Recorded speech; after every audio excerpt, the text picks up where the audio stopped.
Assalamualaikum warahmatullahi wabarakatuh. Perkenalkan, nama saya Virga Jurnawan dari kelompok A09, NIM B002319.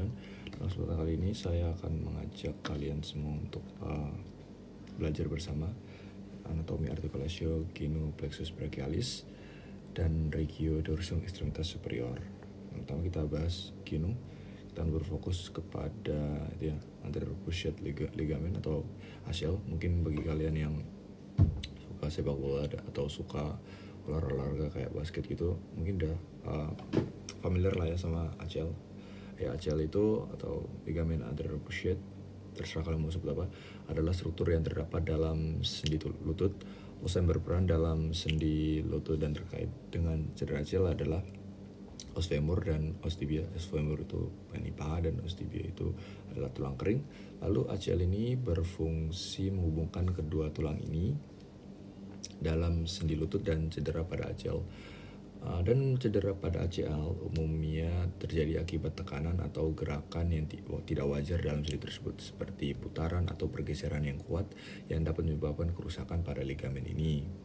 Lalu sendi lutut ini diperkuat oleh beberapa ligamen yang membantu menjaga stabilitas dan membantu gerakan selain ACL, ya kan.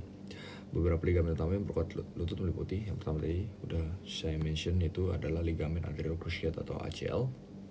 Ligamen ini berjalan di tengah sendi lutut dan membantu mencegah pergeseran tibia ke depan terhadap femur.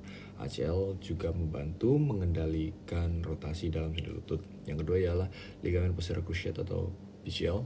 Ligamen ini berjalan di bagian belakang sendi lutut dan mencegah pergeseran tibia ke belakang terhadap femur. Lalu ada ligamen lateral cruciate dan ligamen medial cruciate. Ligamen ini terletak di sisi sendi lutut. Ya maaf tadi lupa nunjukin preparat ya.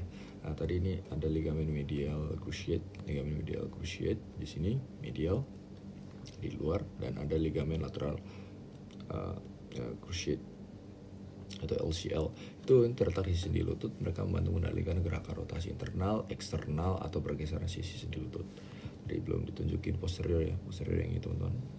Di bagian belakang terus ada ACL. Lalu yang terakhir ada ligamen patella. Ligamen patella. Dia itu untuk menghubungkan patella atau tulang lutut dengan tuberositas tibia dan membantu dalam gerakan ekstensi lutut. Next slide. Lalu ada otot-otot yang berperan dalam pergerakan struktur ACL ini. Yang pertama adalah otot hamstring. Otot hamstring ini terdiri dari 3 otot, yaitu biceps femoris, semimembranosus, dan semitendinosus. Otot hamstring berfungsi sebagai fleksor lutut dan membantu dalam rotasi internal dan eksternal pada lutut. Lalu yang kedua adalah otot quadriceps. Otot ini terdiri dari 4 otot, yaitu rectus femoris, vastus lateralis, vastus medialis, dan vastus intermedius. Otot quadriceps berfungsi sebagai ekstensor lutut. Lalu yang terakhir adalah otot gastrocnemius. Kalian agak familiar sama namanya karena kemarin kita juga ada di visio. Itu otot ini terletak di bagian belakang kaki dan berfungsi sebagai fleksor lutut. Lalu tendon di sekitar ACL yang berperan dalam mendukung stabilitas lutut ada tendon quadriceps, di mana tendon quadriceps itu melekat pada patella,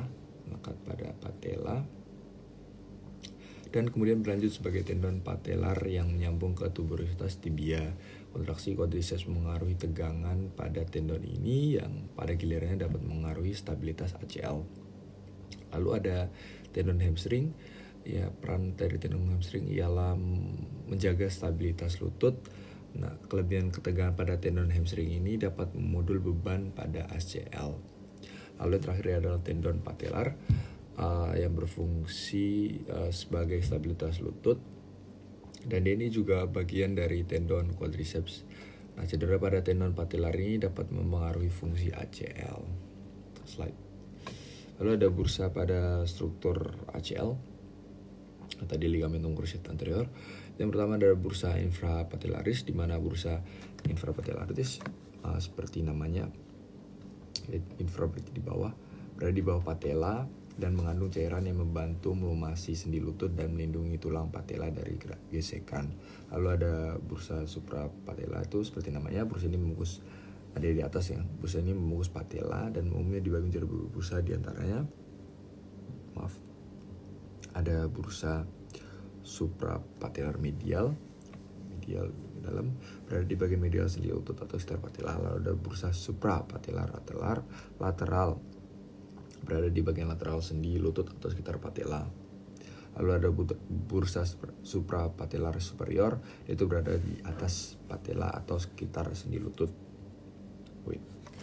Ada next to know ya, berarti sekitar 95% ACL itu membungkus patella dan melewati bursa suprapatellar sebanyak, dan lalu ada sebanyak 60% ACL itu berada pada bursa suprapatellar medialnya itu tadi yang tadi dibagi-bagi itu, dan sisanya itu 40% itu berada pada bursa suprapatellar lateral. Lalu bursa gastrocnemius itu mencakup beberapa bursa yang membungkus otot gastrocnemius atau otot betis, termasuk bursa gastrocnemius suprapatellar dan bursa gastrocnemius infrapatellar.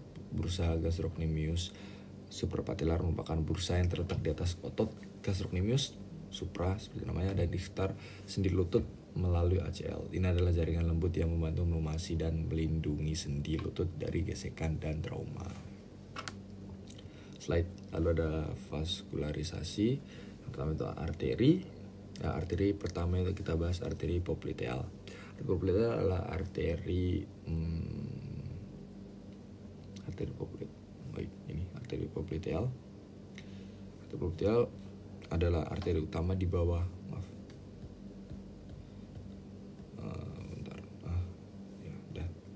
Arteri popliteal adalah arteri utama di bawah lutut yang masuk darah kaya akan oksigen ke otot-otot yang bertanggung jawab untuk gerakan lutut. Nah, cedera ACL dapat mengaruhi arteri popliteal dengan memengaruhi aliran darah dan tekanan darah yang dapat menyebabkan kerusuhan pada arteri ini. Lalu ada arteri fibular, yaitu adalah arteri kecil yang membantu masuk darah ke bagian bawah kaki. Fibular ke bagian bawah kaki. Cedera ACL dapat mengaruhi arteri fibular dengan menghalangi atau memengaruhi aliran darah ke arteri fibular yang dapat menyebabkan kerusuhan pada arteri ini. Lalu yang ketiga ada arteri tibialis posterior. Tibialis posterior. Dia itu adalah arteri kecil yang membantu masuk darah ke bagian belakang lutut. Ke bagian belakang kaki. Cedera ACL dapat memengaruhi arteri fibular dengan menghalangi atau memengaruhi aliran darah ke arteri tibialis posterior yang dapat menyebabkan kerusuhan pada arteri ini. Lalu ada vena. Pertama adalah vena popliteal. Vena popliteal adalah vena utama di bawah lutut yang membantu mengembalikan darah ke jantung dari kaki. Cedera ACL dapat mengaruhi vena popliteal dengan memengaruhi aliran darah dan tekanan darah yang dapat menyebabkan kerusuhan pada vena popliteal. Lalu ada vena fibular. Vena fibular adalah vena kecil yang membantu mengembalikan darah ke jantung dari kaki. Cedera ACL dapat mengaruhi vena fibular dengan menghalangi atau memengaruhi aliran darah ke vena fibular. Jadi demikian yang artikulatio. Kini kita akan lanjut ke plexus brachialis. Plexus brachialis teman-teman. Apa itu plexus brachialis? Plexus brachialis adalah pangkal dari serabut-serabut saraf yang berasal dari medula spinalis yang mempersarafi ekstremitas superior. Plexus brachialis ini berasal dari ramus anterioris radix saraf C5 sampai T1. Nah, plexus brachialis adalah sebuah jaringan saraf dari tulang belakang yang berasal dari belakang leher meluas ke aksila. Lalu next to know ya, mungkin plexus brachialis ini dibentuk oleh penyatuan dari kelima bagian saraf, yaitu dimulai dari 5 rami ventral dari nervus spinal, Ramus tersebut akan bercabang membentuk 3 trunkus, yaitu trunkus superior C5 dan C6, trunkus inferior C7, dan trunkus medialis C8 dan T1. Kelihatan teman-teman. Lanjut, plexus brachialis itu dibentuk dari nervus spinalis atau akar spinalis, yaitu penggabungan dari akar ventralis motorik dan dorsalis sensorik ketika mereka melewati foramen spinalis. Gangglion akar dorsalis mengandung badan sel dari saraf sensorik, sedangkan badan sel dari ventralis di dalam medula spinalis. Lalu untuk fungsi dari plexus brachialis yaitu persarafan sensoris kulit ke struktur dalam seperti sendi, persarafan motoris ke otot-otot. Lalu mempengaruhi garis tengah pembuluh darah melalui saraf vasomotor simpatis dan sekremotor parasimpatis yang mempersarafi kelenjar keringat. Lalu plexus brachialis ini partnya yang tadi. Oke.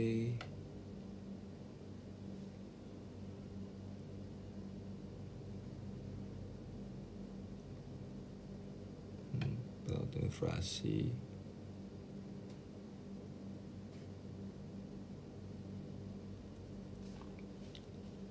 Ya teman-teman, plexus plexus brachialis ini bertanggung jawab atas inervasi otot dan sebagian dari lengan bawah. Proses pembentukan plexus brachialis melibatkan serangkaian struktur yang berurutan yang tadi udah saya jelasin ya. Ramus, trunkus, divisi, korda, cabang saraf nervus tadi yang udah saya jelasin tadi di slide sebelumnya.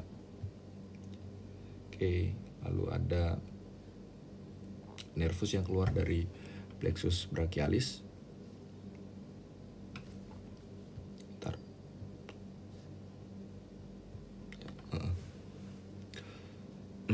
Plexus brachialis adalah plexus somatica yang dibentuk oleh rami anterioris C5 sampai C8 dan sebagai besar ramus anterior T1.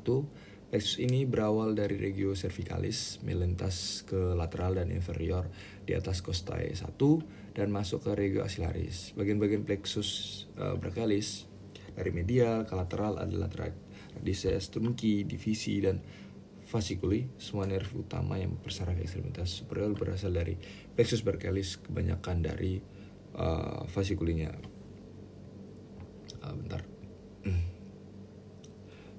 Di regio cervicalis, bagian proksimal plexus brachialis terletak di posterior dari arteri subclavia, sedangkan bagian yang lebih distal dari plexus mengelilingi arteria axillaris. Udah ada fasciculi. Terdapat 3 fasciculi plexus brachialis, berasal dari divisi-divisi dan terkait dengan arteria axillaris bagian kedua. Yang pertama, fasciculus lateralis adalah hasil dari penggabungan divisi anterior, trunci superior, dan medius sehingga memiliki kontribusi dari C5 sampai C7, terletak di lateral dari arteria axillaris bagian kedua. Fasciculus lateralis. Fasciculus lateralis. Teman-teman, ada fasciculus medialis. Fasciculus medialis berada di medial dari arteria axilla bagian kedua dan merupakan kelanjutan dari divisi anterior trunkus inferior. Fasciculus medius mendapat kontribusi dari C8 sampai T1. Oke, itu dia medialis. Lalu terakhir ada fasciculus posterior berada di posterior dari arteria axillaris bagian kedua dan berasal dari gabungan 3 divisi posterior. Fasciculus posterior mendapat kontribusi dari semua radix plexus brachialis. Dari C5 sampai T1. Lalu nervi perifer utama ekstremitas superior kebanyakan berasal dari fasciculi brachialis. Umumnya nervi yang terkait dengan kompartemen anterior ekstremitas superior muncul dari fasciculus medialis dan lateralis, dan juga nervi yang terkait dengan kompartemen posterior berasal dari fasciculus posterior. Lalu ada cabang-cabang fasciculus lateralis. Pertama ada nervus pectoralis lateralis. Adalah cabang paling proksimal dari fasciculus lateralis. Nervus ini lewat di anterior bersama dengan arteria thoracoacromialis untuk menembus fascia clavipectoral yang membentang pada celah di antara musculus subclavis dan musculus pectoralis minor dan mempersarafi musculus pectoralis mayor. Yang kedua adalah nervus musculocutaneus, yang teman-teman adalah cabang terminal besar fasciculus lateralis. Nervus ini lewat ke lateral untuk menembus musculus coracobrachialis dan lewat di antara musculus biceps brachii dan musculus brachialis di brachium, dan mempersarafi 3 muskulus di kompartemen anterior brachium dan berakhir sebagai nervus cutaneus antebrachii lateralis. Lalu ada radix lateralis nervus medianus. Nervus medianus adalah cabang terminal terbesar fasciculus lateralis dan lewat ke medial untuk bergabung dengan cabang yang serupa dari fasciculus medialis untuk membentuk nervus medianus. Nah, untuk gambar yang lebih jelas, nervus brachii medialis, nervus musculocutaneus. Ini nervus cutaneus brachii medialis. Oke, di sini pectoralis medialis. Oke, lanjut slide. Lalu ada cabang-cabang fasciculus fasciculus posterior ya teman-teman.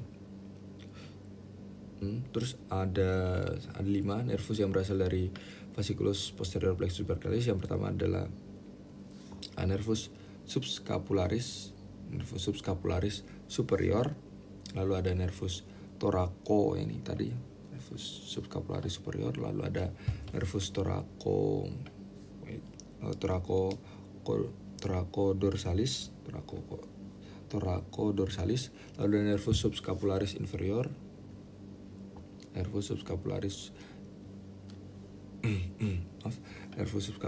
inferior. Lalu ada nervus axillaris. Lalu ada nervus radialis. Nervus axillaris. Nah, semua nervus di atas kecuali nervus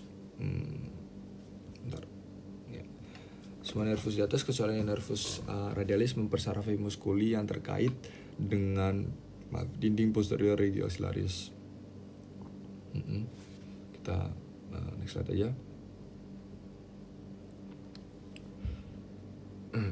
Nervi yang keluar dari plexus brachialis menginervasi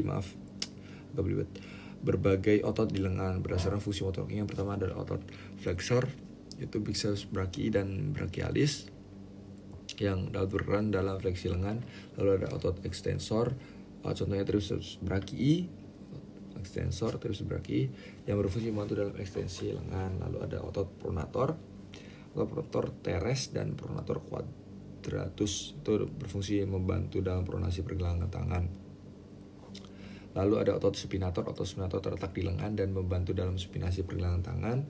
Lalu yang selanjutnya yang kelima adalah otot abduktor dan aduktor, otot deltoid mengangkat lengan dari sisi tubuh, dan otot pectoralis major membawa lengan kembali ke tengah tubuh.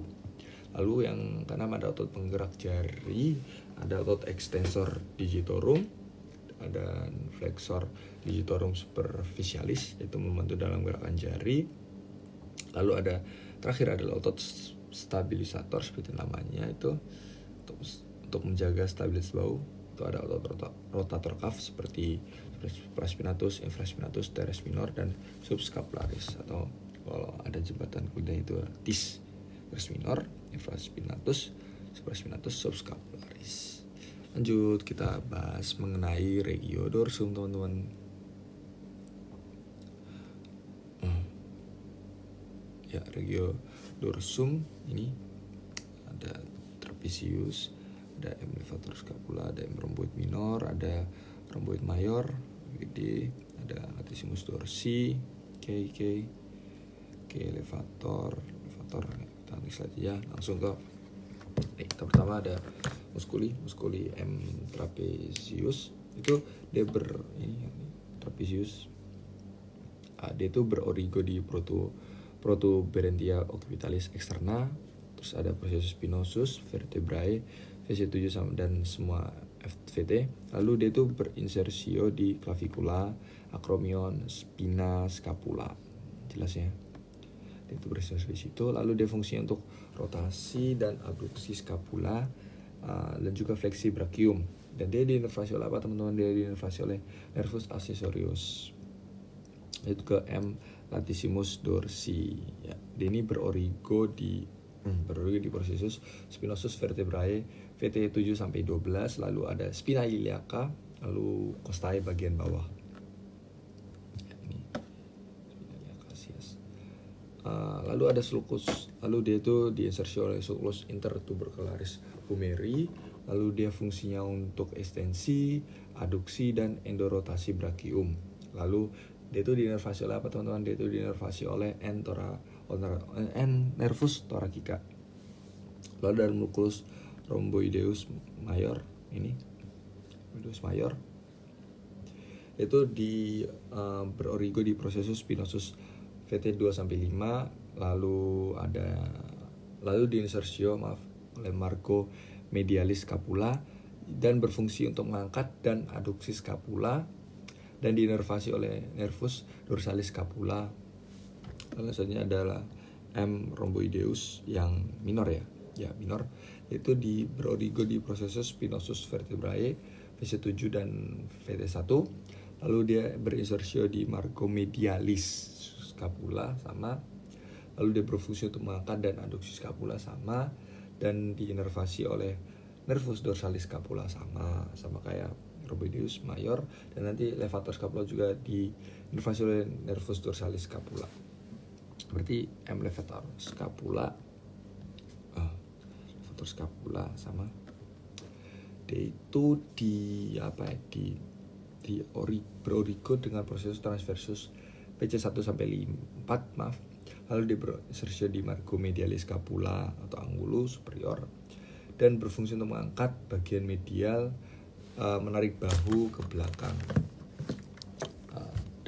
Aja ada M trapezius, M latissimus dorsi, lalu ada M rhomboideus minor, dan terakhir ada M levator scapula, teman-teman. Nah, kita masuk ke klinisnya, teman-teman. Ada Wing's scapula. Wing's scapula ini apa, teman-teman? Wing's scapula adalah kondisi di mana scapula itu tampak menonjol, teman-teman. Tampak menonjol dari belakang pada bagian medial kan dalam, atau dalam beberapa kasus itu ada juga yang lateral, sehingga sesuai namanya membentuk penampakan bersayap gitu. Posisi scapula yang tidak normal ini dapat menyediakan terbatasnya aktivitas fungsional pada ekstremitas atas. Rentang gerak yang paling sering terkena adalah abduksi dan fleksi ekstremitas atas. Lalu wing scapula paling umum disebabkan oleh kerusakan atau gangguan persarafan pada musculus serratus anterior. Ini teman-teman yang yang dipersarafi oleh nervus long thoracic ya, atau itu nervus thoracalis longus. Ya, saraf ini tuh dapat rusak atau terbentur sehingga menyebabkan M100 anterior itu tidak berfungsi. Nah, disfungsi ini mengakibatkan batas medial scapula tampak seperti bersayap. Karena M100 anterior itu menempel pada aspek medial scapula dan menahannya pada tulang rusuk posterior. Sebagian besar kasus kelumpuhan sebagian besar kasus kelumpuhan pada musculus serratus anterior ini dapat sembuh dengan sendirinya dalam waktu kurang lebih 24 jam. Ya tadi udah saya mention ya, walaupun jarang tapi ada juga wing scapula yang disebabkan karena kerusakan atau kelumpuhan itu pada bagian lateral ya. Itu pada M trapezius atau M rhomboid yang dapat menyebabkan scapula melebar ke bagian lateral. Sekarang yang gambarnya tadi, ini trapezius dan rhomboid karena lateral. Hal ini terjadi karena M trapezius itu sendirinya itu berfungsi untuk mengangkat, menarik dan memutar scapula. Baik. Terima kasih sudah menyaksikan pelajaran hari ini. Coba belajar, semoga bermanfaat. Saya pamit. Assalamualaikum warahmatullahi wabarakatuh.